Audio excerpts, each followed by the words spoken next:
Alrighty, hello everyone, it's Silver Kyle here, and let's talk about the Microsoft's E3 press conference for 2013. And I have to hand it to Microsoft, they did a good job. That is how you do an E3 press conference. In the past 2 years, I was just like, Microsoft was just so low. I was just like, what is this garbage that we're watching here? They did fail at the Xbox One reveal. But we're not going to talk about that. That has nothing to do with this video. I am just strictly going to talk about the E3 press conference, because why bring up something that has nothing to do with this? You know, the Xbox One, I talked about it in a separate video, and we're not going to talk about the negatives there. There are a few minor negatives, I would say, with this press conference. Nothing huge, nothing like the Xbox One reveal, but for the most part, it's games, and more than just the regular Halo, Gears of War, and Forza. They went out and ventured into new places, and I was like, man, I would like to play that. That looks fun. I was just really impressed, and when I saw the Xbox One reveal, I was like, there's a lot of things that disagree there. But after seeing the games that they're bringing forth and bringing to the table, I'm like, this could be kind of fun. I don't know if I would pick it up at launch, because some of the games are coming out in 2014, and the main ones that I'm interested in are coming out in 2014. So I would probably hold off until a little while, but they did a good job at least making me more interested in the Xbox One. Eventually I will do a separate video of what I would like to see Microsoft address, because there are certain things that's still kind of iffy, and I would like to see if they're going to do anything about that. But let's just talk about the games, because that's the main thing here, and that's what E3 should be about. Okay, they started it off with Metal Gear Solid 5 coming to the Xbox One. It's coming to PS4 as well, but it's coming to the Xbox. And that, to me, was one of the best looking games for next generation. There's really not a big leap in graphics. You know, things are more detailed, but it's nothing like, you know, the PS2 to the PS3, the Xbox to the Xbox 360, you know, PS1 to PS2. Nothing like that. Nothing drastic like that anymore. And we're at the point where we're so high up there, we can only inch view a little bit higher. We're going to keep going higher, but it's going to be at a very slow incline, and I'm fine with that. The graphics look amazing. Like, you can't ask for better than what they're doing. You can, but I mean, I don't necessarily need crazy graphics like that are just so out of this world. I'm fine with where they're at right now. But Metal Gear Solid 5, my goodness, did that ever look good. And I didn't know about this, but I think it was revealed a little while ago, before they did this, but the voice of Snake is Kiefer Sutherland, and he has the coolest voice, honestly, of all time. When he does the Ford commercials and when he was on 24, he's just the perfect guy. If you want to do voices for characters in video games, always pick Kiefer Sutherland. You cannot go wrong with that guy. Or for animated movies, he has like the raspy voice, and it just works, and it works perfectly for Snake. So they showed that off. Then they showed off a few games that are coming for the Xbox 360, and there's like World of Tanks, and I was like, oh god. Maybe for big tank buffs, yeah, you're going to be interested in that, but I was, meh. They showed off, I can't remember the other games for the Xbox 360. There was another one that was like a platform, and that looked kind of fun. But nothing really that just jumped out at me, and I was like, oh my god, I gotta get that. Then they showed Rise, Son of Rome. That looks like a good game. You have all the Roman warriors, and they're all using the shield formations, where they all kind of stick together with their shields, and like they're shooting arrows, and nobody's getting hurt. It was cool. It was neat, and the graphics look nice. I'm really interested in that game. That was one of the games that I'm like, okay, that is a new IP. Is it? I can't remember. Is there another Rise game?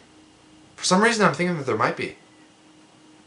I don't know. Either way, it seems like a new... It's not Halo, Gears of War, or Forza, right? So that's what's important. I'm trying to think, though, but... Because it's like... For some reason, Rise rings a bell.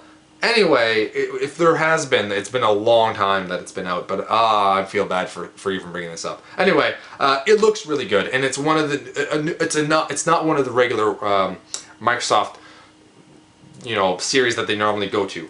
Next up, they showed Rare came back with Killer Instinct. Now, I know that a lot of people are freaking out about this, and it's like a big positive thing. I'm happy, and I'm happy for them, more so. Killer Instinct, yeah, I'll probably pick it up eventually, but it's not going to make me buy a system. I'm not a huge fighter. Fighting games are fun, but I look more like Super Smash Brothers or even PlayStation All-Stars.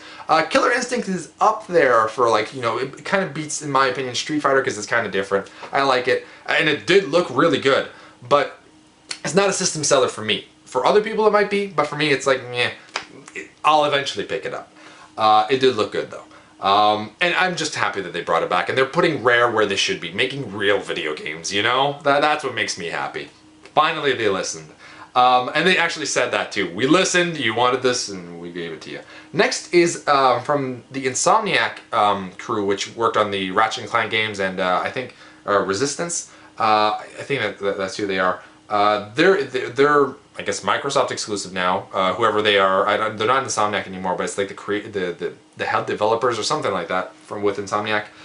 They're coming with a game called Sunset Overdrive, and it looks okay. The monsters look like you're fighting like the Resistance monsters, but in a very cartoonish way. And it's just like this guy kind of like running around and like throwing himself on these lines when he swings down from the skyscrapers, and he's just running around.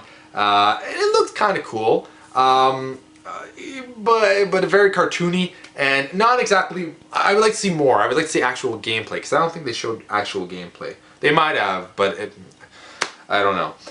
It looked okay. Next up was Forza 5. Forza 5, I was like, yeah, it looks nice. It looks very nice. And I was like, it's just a regular racing game. But what they talked about here really interested me.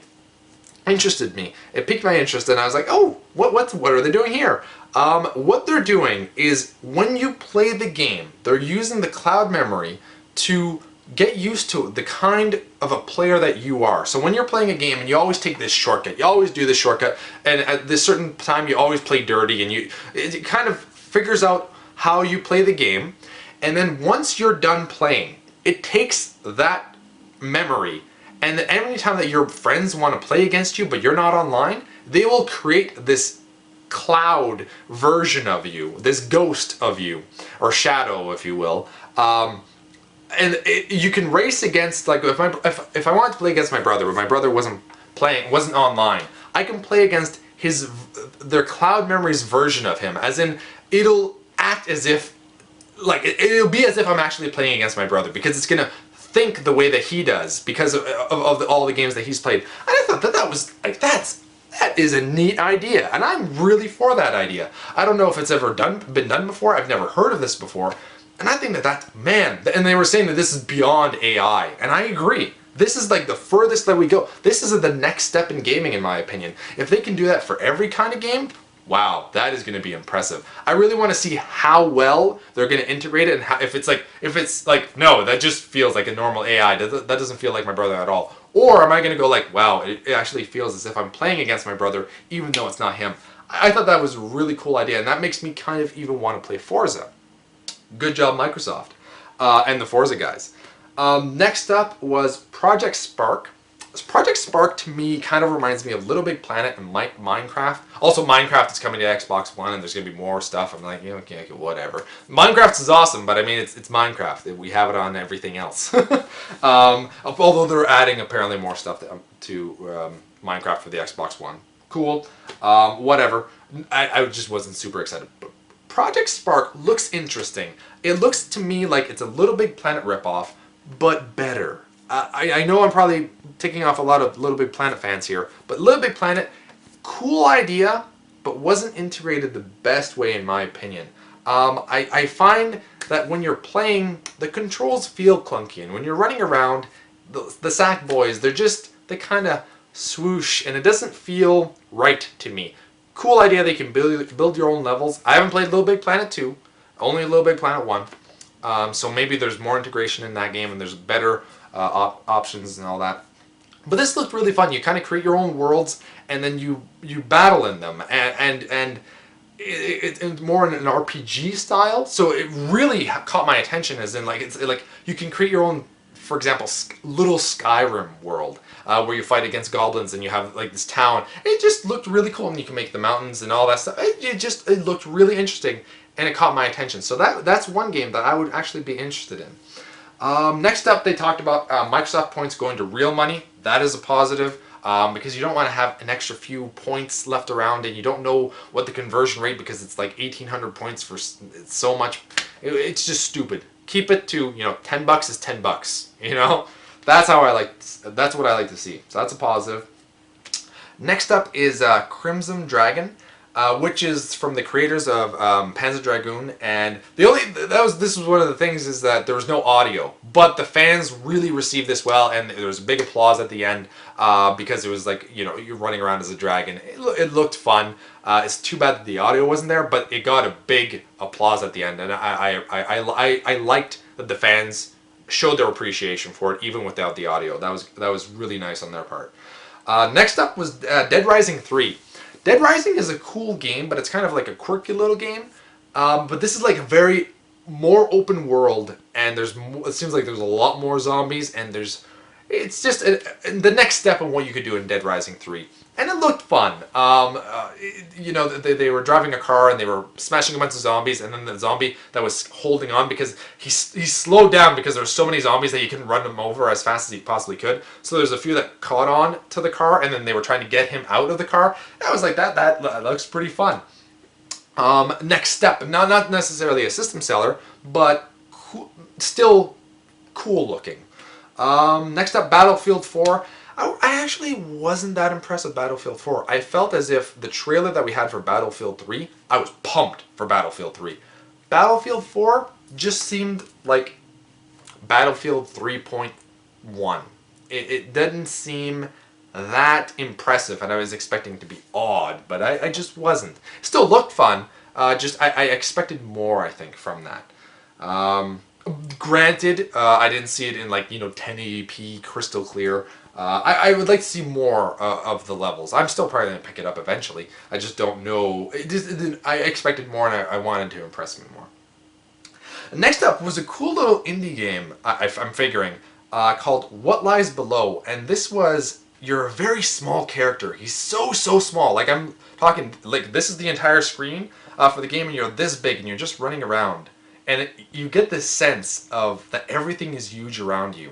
And I don't know, I was really digging that. Kind of like, it's hard to explain, but it kind of reminded me a little bit of Journey, but different as well. And you're hacking and slashing, and you're exploring, and it's just, it's overwhelming how big everything is. And the world is like that. So I think it's one of those indie games where, kind of like Journey, you experience more with your emotions, and it's going to the next step of a gaming, where it's not just about, you know, shooting something and killing something. You're going to experience something, and that's what I like to see.